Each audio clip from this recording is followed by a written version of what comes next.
Turning browsers into buyers, the art of subtle persuasion. In the world of sales, the line between browsers and buyers often blurs. Understanding the subtle differences can be a game changer. Imagine you're selling a product. Someone shows interest, but do they want to buy? Probe deeper, challenge their interest a little. If they push back, showing tenacity, they're likely genuine buyers. Why? Because humans inherently desire what seems slightly out of reach.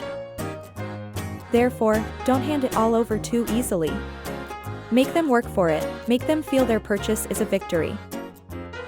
This method doesn't just validate your customer base, it also creates desire. A desire that transforms a routine purchase into a triumphant acquisition. In conclusion, remember, the sale is not just about the product, it's about the experience. Turn their buying journey into a compelling story they want to be part of.